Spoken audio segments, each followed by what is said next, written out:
কাজার বাবার সাথে সাবধানে ভালো করে সুন্দর করে কথা বলবা কিন্তু। কেন, তোমার বাবা কি দত্ত? বাবা কাজার, কাইজার, তোমরা একটু বসো, আমি চা বানিয়ে আসি। ঢাকায় থাকো? স্কুলের সার্টিফিকেট পাওয়া পর্যন্ত মফস্বলে বড় হয়েছি। এবার তো আব্বা মা মারা গেলেন, পরে ঢাকা চলে আসছি। আত্মীয় স্বজন? ওনারা বহল তবিয়তে আছেন। মানে ওই আমার বাবার যা কিছু ছিল সবকিছু দখল করে ওনারা ভালো আছেন, আমিও আমার মতো আছি, এগুলো নিয়ে চিন্তা করি না। আমি প্রশ্নের কাছে যেটা শুনলাম, তুমি জব করতে চাও না, বিজনেস করতে চাও না। অ্যাজ আ রাইটার কিন্তু ও অনেক পপুলার, মানে মানুষজন বলে একদিনও হুমায়ুন আহমেদের মতো বড় হবে। একদিন? এখন তো না, ওর তো কোনো ক্যারিয়ার গোলই নেই। ও যে প্রফেশনটা বিলং করে এটা তো কোনো ফিউচার নেই, একটা বুলশিট প্রফেশন।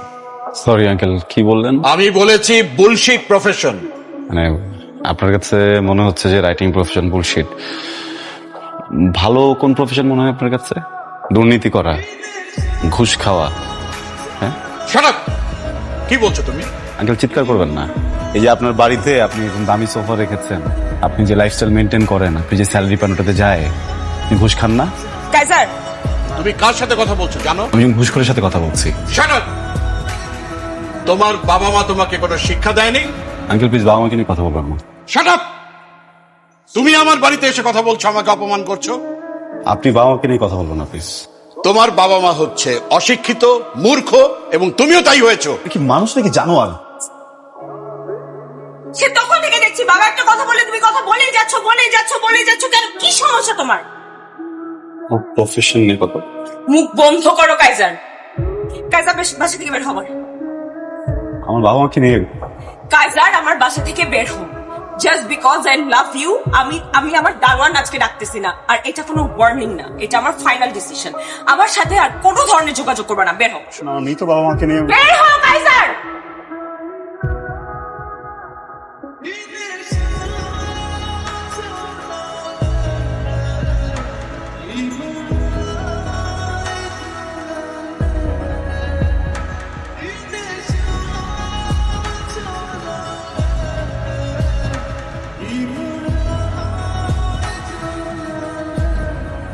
এই শোনো, আমি বেরোচ্ছি।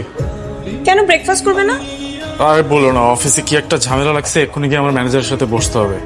তোমার আমি কতবার সাবধান করছি, কথা শোনো নাই। কোম্পানির পলিসির বাইরে গিয়ে দিনের পর দিন অনিয়ম করছো, ঘুষ খাইছো, মনে করছো কিচ্ছু হবে না, কেউ জানবে না। হ্যাঁ, নতুন সিওর ব্যাপারে আমি তোমার বলি নেই, আগে বলি নেই, বলছি, কিন্তু তুমি পাত্তা দাও নাই। এখন তদন্ত হবে, চাকরির আশা করো না, কিভাবে জেলে যেতে না হয় সে ব্যবস্থা করো। স্যার, আপনি না শুধু শুধু ভয় পেয়েছেন। এসব লেটার ফেটার কিচ্ছু না স্যার। যে তদন্ত কমিটি বসাইছে সব তো সিইও স্যারের টাকা খাওয়ার ধান্দা। 2-3টা বান্ডেল দিয়ে দিলে সবকিছু ঠান্ডা হয়ে যাবে স্যার। দেখ, ট্রাই করে দেখো যদি কিছু করতে পারো। কি হয়েছে তোমার? অফিসের একটা ফাইন্যান্সিয়াল প্রজেক্ট নিয়ে অনেক বড় ঝামেলা হয়ে গেছে। ও প্রজেক্টের রেসপন্সিবিলিটি ছিল আমার উপর। কিচ্ছু হবে না, এত টেনশনের কিচ্ছু নেই। ম্যানেজার স্যারের সাথে তো আমি কথা বলেছি কয়েকবার, কালকে আমি যাবো, যে ওনার সাথে কথা বলবো, দেখি কি করা যায়। ঠিক আছে, টেনশন করো না। এই যে শুরু হয়ে গেছে, ঘুমাতে আসো। যাও মিস। আমি আসলে আপনার সাথে একটা জরুরি বিষয়ে কথা বলতে এসেছিলাম।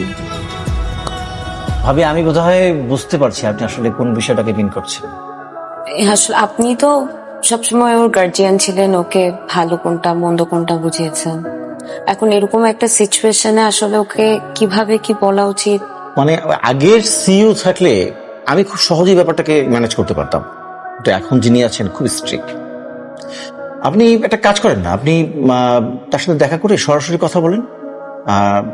প্রয়োজন হলে আপনাদের যে সন্তান আছে ওই ব্যাপারটা ওনাকে বুঝিয়ে বলেন, দেখেন যদি তাতে নরম করা যায় আর কি। তুমি প্লিজ সিও স্যারের সাথে একটু কথা বলো গিয়ে। এই তদন্ত কমিটি না থাকলেও তো আমি এই প্রবলেম এক চুটকিতে ম্যানেজ করে ফেলতাম, এটা আমার জন্য কোনো ব্যাপারই ছিল না। কাজার,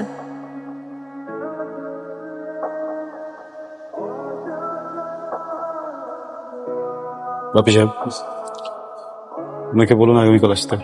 আপনাকে যেন ফোন করে তারপর আসে। হুম?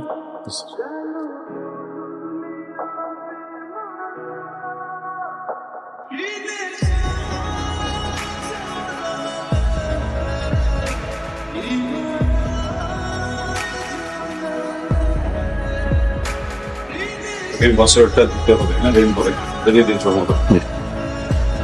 আপু আপনি কালকে আসেন, হ্যাঁ? কাইজার, তুমি কি আমাকে চিনতে পেরেছো? জি না। কে আপনি? আমি প্রসূনের বাবা। সরি, কোন প্রশ্ন? আমি আসলে এসেছিলাম আবরার ফাহিমের ব্যাপারে কিছু বলার জন্য। ছেলেটার যদি এখন জেল জরিমানা হয়, আমার মেয়েটার দুধের বাচ্চাকে নিয়ে অসহায় অবস্থায় পড়বে। দেখুন মিস্টার, আপনার নামটা যেন কি? আমার নাম হোয়াট এভার। দেখুন, আমি দুর্নীতিবাজ, ঘুষখোর, এই ধরনের মানুষগুলোকে না একদম দেখতে পারি না। আপনাকে একটা অ্যাডভাইস দিই, আপনার জন্য খুব ভালো হবে আপনি যদি এক্ষুনি এখান থেকে বেরিয়ে যান।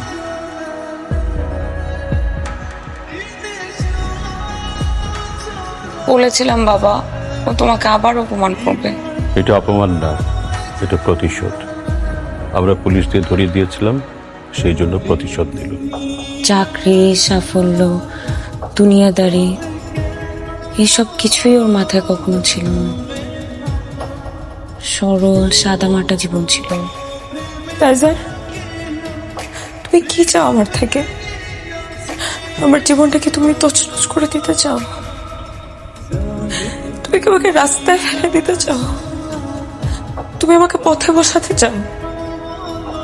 তুমি কি চাও আমি আমার বাচ্চাটাকে নিয়ে রাস্তায় রাস্তায় ঘুরে বেড়াই? কি করলে তোমার একটু শান্তি হবে বলো তো? তোমার অনেক রাগ না আমার উপরে? কি তোমার সাথে পার্সোনাল সময় কাটালে তুমি খুশি হবা? তুমি আমাকে তখন শান্তি দিবা?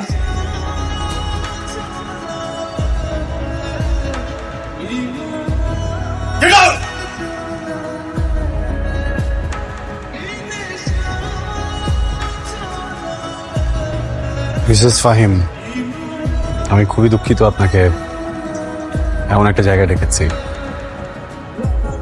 আসলে যে বিষয়ে আপনার সাথে কথা বলবো সেটা আপনার জন্য খুব সম্মানজনক না,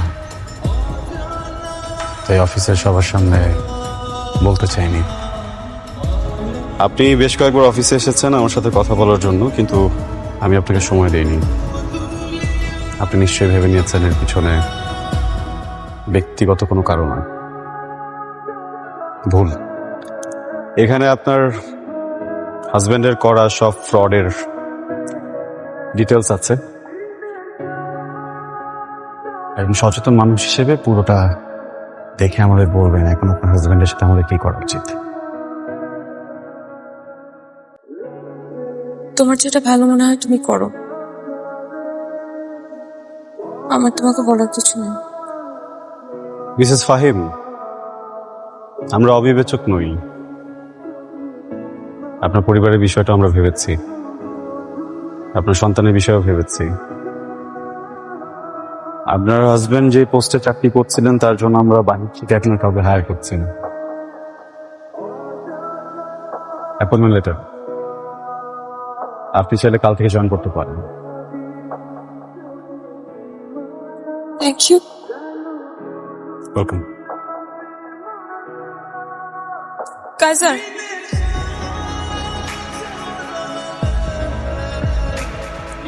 আমাকে কি একবার নাম ধরে ডাকবে? Good luck Roshan.